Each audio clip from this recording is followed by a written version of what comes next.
வணக்கம் நண்பர்களே, நாம் இன்றைக்கி என்ன பார்க்க போகிறோம், ஃபயர். இந்த படத்தோட மூவி ரிவ்யூ தான் பார்க்குறோம். இந்த படத்தில் பாட்டு இது வரைக்கும் நல்லா ஃபேமஸ் ஆகி நல்லா ரஞ்சிதா மகாலட்சுமி நல்லா ஃபேமஸ் ஆனாங்க. நீங்களே பார்த்தீங்க. சில பேர் இதனாலே இந்த படத்தை பார்க்க வந்திருப்பாங்க. இந்த படம் நாகர்கோவில் நடந்த ஒரு உண்மை சம்பவத்தை மையமாக வச்சு தான் இந்த படத்தை எடுத்துருக்காங்க. இந்த படத்தில் யாராவது நடிச்சிருக்கா அப்படின்னு நம்ம முதல்ல பார்த்துக்கலாம். இந்த படத்தில் ரஞ்சிதா மகாலட்சுமி, சாசி அகர்வால், காயத்ரி ஜான், சிங்கமொழி மற்றும் பலர் நடித்திருந்தேன். ஜேஎஸ்கே பிலிம் இந்த படத்தை இயக்கியிருக்குது. அவரும் சேர்ந்து இந்த படத்தில் நடிச்சிருக்காரு. சரி, இந்த படத்தோட ஸ்டோரிக்குள்ள போகலாம். அதுக்கு முன்னாடி நீங்கள் நம்ம சேனல் புதுசுனா மறக்காமல் நம்ம சேனலை சப்ஸ்கிரைப் பண்ணுங்கள், லைக் பண்ணுங்கள், ஷேர் பண்ணுங்கள். வாங்க இந்த படத்தோட ஸ்டோரிக்கு போகலாம்.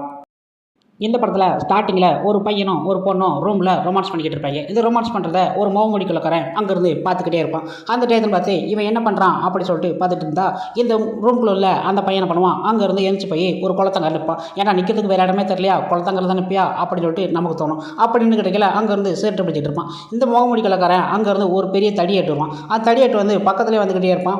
அவன் தடி அவன் மண்டையில் ஒரு அரை அரைஞ்சிருவான். அரைஞ்ச உடனே அவன் கூப்பிட அடிக்க அங்கே விழுந்துருவான். சரின்னு சொல்லிட்டு வாடா அப்படி சொல்லிட்டு தலையை பிடிச்சி இழுத்துட்டு போனோடனே அங்கேருந்து அப்படி தூக்கிட்டு போயில என்ன கணக்கான் பார்க்க ஒல்லியாக இருக்கா, இரும்பு கணவா இருக்கானே அப்படின்னு சொல்லிட்டு மனசு நினச்சிட்டு போய்கிட்டே இருப்பாரு. அப்படி நினச்சிக்கிட்டு இருக்கே அங்கேருந்து ஒரு கார் இருக்கும். அந்த காரில் தூக்கி போட்டு போய்கிட்டே இருப்பார். போனவனே உனக்கு இருக்கிற செல்லு அப்படி சொல்லிட்டு செல்லை பிடிங்கி குப்பத்தட்டில் போட்டுவார். போட்டவனே அடுத்து இதுக்கு ஜேஎஸ்கே குமார் தயாரிச்சது அப்படி சொல்லிட்டு எழுத்து காமிக்க ஆரம்பிச்சிடுவாங்க. அப்புறம் ஒருத்தரை காமிப்பாங்க. இவர் தான் இந்த படத்தை இயக்குனவர். இவர் தான் இந்த படத்தில் போலீஸ் இன்ஸ்பெக்டராக இருப்பார். இவர் நினச்சிக்கிட்டு இருக்காரு எப்படி இந்த கேஸ் முடிப்பது, இந்த கேஸ் என்ன நடந்துச்சு அப்படி சொல்லி காமிப்பாங்க. சரின்னு சொல்லிட்டு அப்புறம் ஒரு போலீஸ் ஸ்டேஷன் காமிப்பாங்க. போலீஸ் ஸ்டேஷனில் ஒரு பெரியம்மாவும் ஒரு பெரியப்பாவும் வந்துக்கிட்டு இருப்பாங்க. இவங்க இந்த மாதிரி என் பையன் காணோம் அப்படி சொல்லுவாங்க. உங்கள் பையன் பேர் என்ன கேட்டால் இந்த மாதிரி என் பையன் பேர் காசி, அவன் பிசியோதெரப்பி வச்சுருக்கான், அவன் ஒரு டாக்டர், நல்ல பையன் அப்படி சொல்லுவாங்க. அப்படியா, அவன் நல்ல பையன் கெட்ட பையன் நாம பார்த்துக்குறோம், அவனை கண்டுபிடிக்கணும் அப்படி சொல்லிடுவாங்க. சொன்ன உடனே நம்ம பிக் பாஸ் சுரேஷ் இருப்பார். அவர்கிட்ட இந்த மாதிரி அவங்க அம்மாட்ட உள்ள எல்லா காப்பி எல்லாத்தையும் வாங்கி வச்சுங்க, எல்லா டாக்குமெண்ட்டும் எல்லாம் வாங்கி வச்சுக்கோங்க, அந்த பையனை போய் நம்ம கண்டுபிடிக்கணும் அப்படிம்பாங்க. உடனே கூட அப்டேட்லாம் சொல்லுங்கள் அப்படின்னு. சரி சார் அப்படி சொல்லிட்டு இவரும் சொல்லிடுவார். சொன்ன உடனே சரின்னு சொல்லிட்டு இந்த பக்கம் போலீஸ்கார் காரில் இறங்குவார். இறங்கின உடனே இங்கே ஒரு அம்மா அஹோ வெட்டிட்டான், ஐயோ குத்திட்டான், என்ன ஆச்சு, ஐயோ இந்த மாதிரி ஆச்சா, இந்த மாதிரி பிரச்சனையா அப்படின்னு சொல்லிட்டு இங்கே ஒரு அம்மா புழங்கிட்டு இருப்பாங்க. அவங்க யாருன்னு பார்த்தா நம்ம இன்ஸ்பெக்டரோட ஒய்ஃபு. அவங்க சொல்லுவார், நான் கூட கவனிக்காமல் நீ சீரில் பார்த்துட்டு இருக்க, நான் என்ன சொல்கிறது அப்படிம்பாங்க. இல்லைங்க, நான் சீரியஸாக போயிடுச்சுங்க, அந்த மாதிரி ஆச்சாங்க, இந்த மாதிரி ஆச்சாங்க, குடும்பத்தில் அவ்வளோ பிரச்சனை ஆச்சாங்க அப்படின்னு. நம்ம குடும்பமே ஓடிக்கிட்டு இருக்கு, நீ வேறு இந்த குடும்பத்தை பார்த்துட்டு இருக்கியா அப்படி சொல்லிட்டு அவர் மனசு நினச்சிக்கிறாரு. அப்படி நினச்சிக்கிட்டு சரி சாப்பிட்டியா அப்படிங்கிறாரு. இல்லை சாப்பிட்லைங்க, சரி வா சாப்பிடுவோம் அப்படி சொல்லிட்டு சாப்பிட போயிடுறாங்க. ரெண்டாவது இங்கே பிசியோதெரப்பி டாக்டர் இருக்கார்ல, அவர் ஹாஸ்பிட்டலுக்கு வராங்க. வந்தோடனே ரிசர்வ்ஸில் ஒரு பொண்ணு இருக்குது. அந்த பொண்ணுகிட்ட ஏமா இந்த மாதிரி டாக்டர் காணாமே அப்படி தெரியும். இல்லை சார் எங்களுக்கு தெரியாது, டாக்டர் 2 நாள் வரவே இல்லை அப்படிங்கிறாங்க. சரி இந்த ஃபுல் டீட்டெயில்ஸ்லாம் கொடு அப்படி சொல்லிட்டு கேட்குறாங்க. கேட்ட உடனே இவங்களும் எல்லா டீட்டெயில்ஸும் எல்லாமே கொடுத்தாருன்னு சொல்லிட்டு இவங்களும் எல்லாமே செக் பண்ணுறாங்க. செக் பண்ண உடனே இது எல்லாரோட ரெக்கார்டு இருக்கா அப்படின்னு கேட்குறாங்க. எல்லா ரெக்கார்டு இருக்குது அப்படிங்கிறாங்க. சரி டாக்டரோட ரூமை காமி அப்படிங்கிறாங்க. சரின்னு சொல்லிட்டு மேலே போகிறாங்க. போகையில் அங்கே ரூமில் சாவி இல்லை. சாவினோடனே பக்கத்தில் நம்ம பிக் பாஸ் சுரேஷ் இருக்காரு. நீங்கள் தான் கூட்டத்தொடர்பெல்லாம் கில்லாடியாமே அப்படிங்கிறாங்க. சார் அப்படிங்கிறாங்க. சரி தொடங்குங்க அப்படிங்கிறாங்க. சரின்னு சொல்லிட்டு பக்கத்தில் ஒருத்தர் வீடியோ எடுத்து விட்றாங்க. வீடியோ எடுத்தோடனே இவர் என்ன பக்கத்தில் ஒரு அம்மா இருக்குல்ல, எஸ்ஐ அம்மா, அவங்ககிட்ட சேக்கூஸ் வாங்கி கிட்டப்பட்டப்புன்னு திறந்துட்டார். திறந்தோடனே உங்கள் கைவசம் ரொம்ப வச்சுருக்கீங்க உங்களுக்கு அப்படி சொல்லிட்டு கலாய்க்கிறாரு. சரின்னு சொல்லிட்டு அப்படி சொல்லிட்டு உள்ளே போயிடுறாங்க. உள்ளே போனோடனே அந்த பொண்ணு சுற்றி காமிச்சிக்கிட்டே இருக்குது. சுற்றி காமிச்சிட்டு சார் இந்த மாதிரி தான் சார், இதான் சார் ரொம்ப அப்படிங்கிறேன். என்னம்மா டாக்டர் மட்டும் தான் இருப்பாரா அப்படிங்க. ஆமாம் சார் டாக்டர் மட்டும் தான் இருப்பாங்க. சரி அப்படி டாக்டர் அப்படி என்னம்மா, டாக்டர் ரொம்ப நல்லவர் சார், கைராசி டாக்டர்னு சொல்லுவாங்க. கைராசி டாக்டரா அப்படி சொல்லிட்டு இவர் மனசில் நினச்சிட்டு போய்கிட்டே இருக்கிறாரு. அப்புறம் ரெண்டாவது ஒரு எஸ்ஐ அம்மா வராங்க.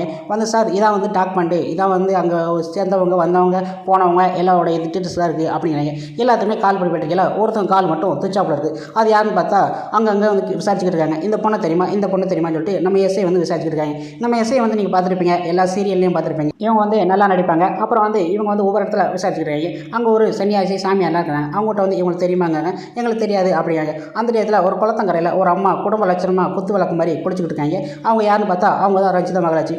குத்து விளக்கா, இந்த குத்து விளக்கு தானே அந்த பாட்டில் ஃபேமஸ் ஆச்சு, இங்கே இப்படி இருக்குது அப்படின்னு நினைக்கிறாங்க. ஏமா உனக்கு கண்டுபிடிச்சாச்சு, இங்கே வாமா அப்படின்னு சொல்லிட்டு அந்த எஸ்ஐ அம்மா போலீஸ்காரெல்லாம் கூப்பிட்றாங்க. கூப்பிட்டோன்னே ஏமா செல்ல சுவிட்ச் ஆஃப் பண்ணி வச்சுருக்க, நீ வா முதல்ல ஸ்டேஷனுக்கு அப்படின்னு சொல்லி கூப்பிட்டு போகிறாங்க. கூப்பிட்டு போன ஐயோ இவங்க என்ன பண்ண போகிறாங்க தெரியலையே நம்மளை அப்படின்னு சொல்லிட்டு இவங்க பயந்து கூட வராங்க. கூட வந்தோடனே அங்கே ஏமா நீ தான் அந்த குடும்ப குத்து விளக்கா, நீ நல்லா ஃபேமஸ் ஆகிட்டியம்மா அப்படின்னு சொல்லிட்டு மனசு நினைக்கிற மாதிரி இந்த மாதிரி சொல்கிறாங்க. இல்லை சார் நான் குடும்ப குத்து விளக்கு தான் சார் அப்படிங்க. சரிம்மா உட்காருமா அப்படி சொல்கிறாங்க. சரின்னு சொல்லிட்டு அவங்களும் உட்காந்துறாங்க. உட்காந்தோடனே என்னம்மா டாக்டர் வந்து நீ போனேல அங்கே என்ன ஆச்சு, டாக்டர் வந்து உன்னை ஏமாற்றிட்டாரா, நீ அவங்களை இது பண்ணிட்டியா அப்படிங்க. சார் எனக்கு என்னென்ன தெரியாது சார், டாக்டர் என்ன சார், டாக்டர் ரொம்ப நல்லவர் சார் அப்படின்னாங்க. சரின்னு சொல்லிட்டு டாக்டரை பற்றி கொஞ்சம் சொல்ல அப்படி சரின்னு சொல்லிட்டு இவங்களும் வந்து நான் என்ன சொல்கிறேன் அப்படி சொல்லிட்டு வந்துடுறாங்க.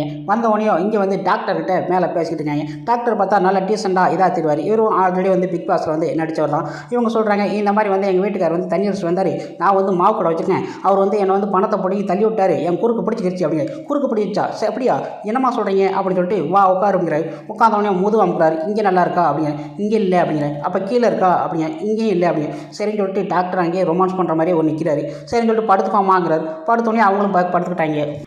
இப்போ இதுலேருந்து என்ன தெரியுது, டாக்டர் வந்து இருக்கிறாங்களே பக்கத்தில் ஒரு பொம்பளை டாக்டர் கூட இருக்காது, ஆம்பளை டாக்டர் கூட தனி ரூமில் வந்து உட்கார வைப்பாங்க. அதுவும் காலை அமுக்குறான் கையாமுக்குறான் அப்படின்னு சொல்லிட்டு இது என்னப்பா நியாயம், அந்த அளவுக்கு தான் நம்ம வந்து நினச்சிக்கணும். அப்புறம் வந்து அங்கிட்ட வந்து திரும்பி போய்கல திரும்பி கூப்பிடப்படுவாங்கல முதுவை வந்து அமுக்கிட்டு இருக்கிறாரு. சரி முதுகு அமுக்கலாம் போதாதா அப்படின்னு சொல்லிட்டு கொஞ்சம் கீழே வருவோம்னு சொல்லிட்டு கீழே அமுக்கலாம் பார்க்கல அங்கே வந்து டாக்டர் இந்த மாதிரி கூட வந்து குழந்தை வந்து துட்டம் முழுங்கிச்சு டாக்டர் அப்படின்னு இவங்க விழுந்து அடித்து அங்கேருந்து ஓடுறாங்க. ஓடினோடனே அங்கே பக்கத்தில் டாக்டர் வந்து கூப்பிட்டு என்ன பிரச்சனை அப்படிங்கிற இந்த மாதிரியா சரி நான் எடுக்கிறேன்னு சொல்லிட்டு கூப்பிட போகிறாரு. துட்டு கீழே வந்துடுது. ரொம்ப தேங்க்ஸ் டாக்டர் அப்படிங்கிறாங்க. அந்த குழந்தைய பார்க்குறாங்க. என்ன அந்த குழந்தைக்கு என்ன பிரச்சனை, அந்த குழந்தை வந்து மற்ற பசங்க மாதிரியே இல்லையே அப்படிங்கிறாங்க. இவங்களுக்கு வந்து சின்ன வயசுலேயே வந்து ஒரு குறைபாடு டாக்டர், சரியாக வந்து பேசக்கூட முடியாது அப்படி சொல்லிட்டு அவங்க சொல்கிறாங்க. அப்படியா சரி எனக்கு தெரிஞ்ச ஒருத்தங்க இருக்காங்க, இவங்க பேர் என்ன பேர், தங்கப்பாப்பாவை நான் பார்த்துக்கிறேன் அப்படின்னு சொல்லிட்டு நல்லா பயங்கரமாக வந்து பேசுகிறாரு. பேசினோடனே அப்பயே வந்து ஒரு கால் பண்ணுறாரு. இந்த மாதிரி வந்து ஒரு தங்கப்பாப்பா இருக்குது, நல்ல பாப்பா, அவங்களுக்கு வந்து இந்த மாதிரி ஒரு பிரச்சனை அப்படின்னு சொல்லிட்டு அப்பாயின்மெண்ட் வாங்குறாரு.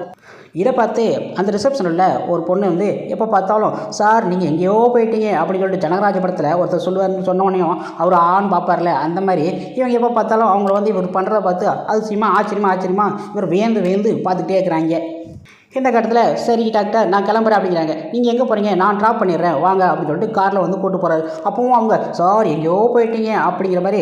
அப்புறம் இன்னொரு பக்கம் தங்க பாப்பா மாவு கடை அப்படின்னு சொல்லி போட்டுருக்குது. இங்கே தான் நம்ம குடும்ப குத்து வழக்கு அவங்க வந்து மாவு கடை வச்சுக்கிட்டு எல்லாத்துக்குமே வந்து மாவு சேல்ஸ் பண்ணிக்கிட்டு இருக்காங்க. சேல்ஸ் பண்ணிவிட்டு வீட்டில் போய் உட்கார சொல்லிட்டு உட்காந்து பார்த்தா அங்கே ஒரு பொண்ணை வந்து கூட்டு வரான். இவன் தான் வந்து வட்டி கிடக்கிறேன். ஆல்ரெடி வந்து வட்டி வாங்கிப்பாங்களுக்கு அதை வந்து வட்டி தெரியலன்னா நான் ஒரு நாள் இங்கே தான் தங்குவேன் அப்படி சொல்லியிருக்காங்க.